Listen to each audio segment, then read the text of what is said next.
ఆంధ్రప్రదేశ్లో జనసేన పార్టీని బలోపేతం చేసే దిశగా అయితే అడుగులు వేస్తున్నారు. ఈ నేపథ్యంలో క్షేత్రస్థాయిలో సమావేశాలను కూడా పవన్ కళ్యాణ్ అయితే పెట్టుకుంటూ వస్తున్నారు. ఈ నేపథ్యంలో ఈరోజు కీలకమైన సమావేశాన్ని ఏర్పాటు చేశారు. ఈ కార్యక్రమానికి ఆ పార్టీ నేతలు, ఎమ్మెల్యేలు అందరూ కూడా హాజరవుతున్నారు, ఎంపీలంతా కూడా. ఈ నేపథ్యంలోనే మనతో మాట్లాడేందుకు ఎమ్మెల్యే మాధవి గారు ఉన్నారు. మేడం, చెప్పండి, సభ్యత్వ నమోదు కార్యక్రమం రాష్ట్ర వ్యాప్తంగా అసలు ఏ విధంగా జరుగుతుంది? ప్రజల నుంచి ఎలాంటి స్పందన వస్తుంది జనసేన పార్టీకి సంబంధించి? జనసేన పార్టీ ఆవిర్భావం నుంచి చాలా ప్రజల తాలూకా మద్దతుతోనే ముందుకు నడుస్తున్న పార్టీ. ఈ మెంబర్షిప్ అనేది మేము 2021లో పెట్టడం జరిగింది. అప్పటి నుంచి కూడా అంచెలంచెలుగా పెరుగుతూ ఈరోజు సుమారు 20 లక్షల పైచిలకే నమోదు చేసుకోవడమే కాకుండా ఆంధ్ర రాష్ట్రంలోనే కాకుండా ఇటు తెలంగాణలోని, అలాగే కేరళ, తమిళనాడు, అలాగే ప్రపంచవ్యాప్తంగా కూడా జనసేన పార్టీ తన క్యాడర్ని ఈరోజు నమోదు చేసుకొని ముందుకు సాగడం మనం అందరం చూస్తున్నాం. ఈరోజు మనం దాని గురించి ప్రత్యేకంగా మాట్లాడాల్సిన అవసరం లేదు.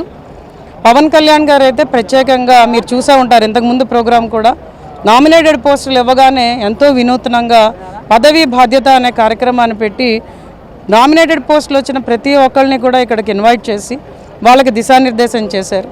పదవి అనేది అలంకారం కాదు, అదొక బాధ్యత. మీరందరూ కూడా ప్రజలలోకి వెళ్ళి దాని తాలూకా మీకు ఇచ్చిన పదవికి మీరు న్యాయం చేకూర్చినప్పుడే కరెక్ట్గా మన పార్టీ బలోపేతం అవుతుందన్నది చెప్పడం జరిగింది. అలాగే ఈ ఏడాది మెంబర్షిప్స్ని ఆయన వినూత్నంగా తీసుకువెళ్ళి సాధకులు, అలాగే ఉద్యమీలు అని పెట్టి ఒక కొత్త పేరు పెట్టి మెంబర్షిప్ టు లీడర్షిప్ అని చెప్పి ఈ కార్యక్రమాన్ని రూపొందించడం జరిగింది. దానిలో భాగంగానే సాధకులందరూ కూడా ఎంతో కష్టపడి ఈరోజు మెంబర్షిప్స్ చేసి అందరినీ కూడా ఈరోజు జనసేన మెంబర్లుగా కొన్ని లక్షల్లో మనం యాడ్ చేయడం కూడా మనం చూసాము. దానిలో భాగంగానే ఈరోజు ఈ కార్యక్రమాన్ని రూపొందించి అందరినీ అభినందించడానికే కాకుండా మాకు దిశానిర్దేశం చేయడానికి కూడా ఈరోజు పవన్ కళ్యాణ్ గారి ఈ కార్యక్రమాన్ని పెట్టడం చాలా ఆనందంగా ఉన్నది. అంటే జనసేన పార్టీ అంతా కూటమిలో ఉన్నారు, బీజేపీ, జనసేన పార్టీ, టీడీపీ. అయితే క్షేత్రస్థాయిలో కొంత జనసేన పార్టీ నేతలు, కార్యకర్తలు కొంత అసంతృప్తితో ఉన్నారు. చిన్న చిన్న పనులు కూడా జరగటం అసంతృప్తి ఉందన్నారు. అది నిజమే అంటారా? నిజమేనండి. నేను దాని అబద్ధమని నేను చెప్పలేను. ఎందుకంటే మేము కూడా క్షేత్రస్థాయిలో తిరుగుతున్నాము, మాకు కూడా చాలా ఇబ్బందులు ఎదురవుతున్నాయి. కానీ ఈ కూటమి అనేది తాలూకా ప్రధాన లక్ష్యం ఏంటంటే ఆంధ్ర రాష్ట్రంలో ప్రజలు గత ప్రభుత్వంలో చాలా బాధపడ్డారు. కాబట్టి ఆ బాధల నుంచి అప్పుల పాలవుతున్న రాష్ట్రాన్ని, అట్టడుగుకి వెళ్ళిపోతున్న రాష్ట్రాన్ని, ఎక్కడ చూసినా ఏ ర్యాంకింగ్లో చూసినా కూడా మన రాష్ట్రం అయితే అట్టడుగుకి వెళ్ళిపోయింది 5 ఏళ్లలోని. అలాంటి రాష్ట్రాన్ని కాపాడాలన్న ఒకే ఒక ఉద్దేశం పవన్ కళ్యాణ్ గారికి. ఆయన ఒకటే చెప్పారు, వైసీపీ వ్యతిరేక ఓటుని నేను చీలనివ్వకుండా ఉండాలి, అధికారంలోకి రావాలి అంటే మనం అలయన్స్ ఫామ్ చేయడం చాలా ఆవశ్యకత అక్కడ కనిపించింది. దాన్ని దృష్టిలో పెట్టుకొని ఆయన చాలా పెద్ద త్యాగం చేశారు. అది ప్రజలందరూ గమనిస్తున్నారు. కాబట్టి కొంతవరకు కార్యకర్తలు, నాయకులు కొంతవరకు మనకి ఇబ్బందుల పాలవుతున్నా కూడా అందరికీ ఒకటే ఉద్దేశం, పవన్ కళ్యాణ్ గారి నాయకత్వాన్ని మేము గౌరవిస్తాం, ఆయన ఏం చెప్తే ఆయన వెనకాతలు నడుస్తాం అన్నది జన సైనికులు, వీర మహిళలు ఈరోజు మాట్లాడే మాట.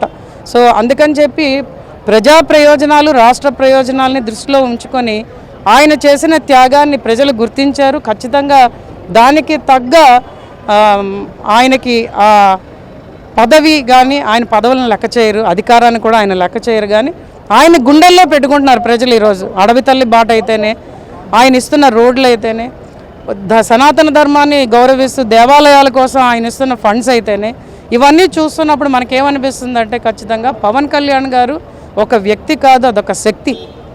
ఆయన ఖచ్చితంగా నిజమైన నికార్సైన నాయకుడని ఈరోజు ప్రతి ఒక్కరూ మాట్లాడడం జరుగుతున్నది. అది మాకు చాలా ఆనందంగా ఉంది, సంతృప్తిని కూడా ఇస్తున్నారు. అంటే క్షేత్రస్థాయిలో కార్యకర్తలకు పడుతున్న ఇబ్బందులను మీరు అధిష్టానం పవన్ కళ్యాణ్ గారి దృష్టికి తీసుకెళ్లారా? అసలు ఆయన నుంచి ఎలాంటి రెస్పాన్స్ వచ్చింది? పవన్ కళ్యాణ్ గారు నాయకుల మాట కన్నా ఆయన జన సైనికుల మాట చాలా జాగ్రత్తగా వింటారమ్మా. జన సైనికులు కష్టపడుతున్నారు అంటే ఆయన తట్టుకోలేరు యాక్చువల్గా. కానీ చాలా విషయాల్లో మాకు ఆ విషయాన్ని కూడా చెప్తున్నారు ఆయన. మనం అధికారంలోకి వచ్చింది మన సొంతానికి ఏదో పార్టీని బలోపేతం చేసుకోవడం, లేకపోతే మన సొంత వ్యాపకాలు చూసుకోవడం, లేకపోతే నేను సీఎం అవ్వడం, ఇలాంటివి కావు. అక్కడ కావాల్సింది మనం వచ్చింది ప్రజల కోసం. కాబట్టి మీరందరూ కొంత సమన్వయం పాటించాలి. మీ కష్టం నాకు తెలుసు, మీరు కష్టాలు పడకుండా నేను తప్పకుండా చూసుకుంటాను. అమ్మ ఎన్నికల ముందర కూడా ఆయన ఒకటే మాట చెప్పారు, కార్యాచరణ మీది, వ్యూహం నాది. అది విని పోల్ బూతుల దగ్గర ఎవరు కష్టపడ్డారు అన్నది రాష్ట్రంలో ప్రతి ఒక్కరికి తెలుసు. ఆ రోజు దేశ విదేశాల నుంచి ఆయన పిలుపు విని, hello AP by by YCP అన్న ఆయన పిలుపు విని యువత అందరూ కూడా వచ్చి లోకల్ యువతతో కలిసి పోల్ బూతుల దగ్గర నుంచి ఒక్క ఓటు కూడా పోకుండా ఆయన పడ్డ కష్టం, ఆయన్ని చూసి ఆయన పిలుపుని చూసి యువత పడ్డ కష్టం ఈరోజు ఎవ్వరు కూడా కొట్టి పాడేయలేరు. ఈవెన్ చంద్రబాబు నాయుడు గారు లొకేషన్ అడగండి, ఆయన చేసిన త్యాగమే ఈరోజు వీఆర్ ఆల్ ఎంజాయింగ్. సో నేను అడిగేది ఏంటంటే అలయన్స్లో లీడర్స్ అందరూ దాన్ని అర్థం చేసుకొని అందరినీ కలుపుకొని వెళ్ళాలి. ఇప్పటికే 2 ఏళ్ళు అయిపోయింది, ఇంకా 3 ఏళ్ళే ఉన్నది కాబట్టి కలుపుకొని వెళ్ళాలన్నది కూడా ఈ మీడియా ద్వారా నేను అందరి నాయకులకి తెలియజేస్తున్నాను. త్వరలో పంచాయతీ ఎలక్షన్స్ రాబోతున్నాయి. ఆ పార్టీ ఏ విధంగా గ్రౌండ్ లెవెల్లో స్ట్రాంగ్గా ఉందంట? గ్రౌండ్ లెవెల్లో జనసేన పార్టీ చాలా స్ట్రాంగ్గా ఉందమ్మా. చాలా మా ఓటు శాతం అయితే చాలా ఎక్కువగా ఉన్నది. We have increased at least from 6% in 2019 elections to 25% now. నేనైతే ఖచ్చితంగా చెప్తాను, మా నియోజకవర్గంలో అయితే మేము ఆల్మోస్ట్ 40% దాకా వచ్చేసాం.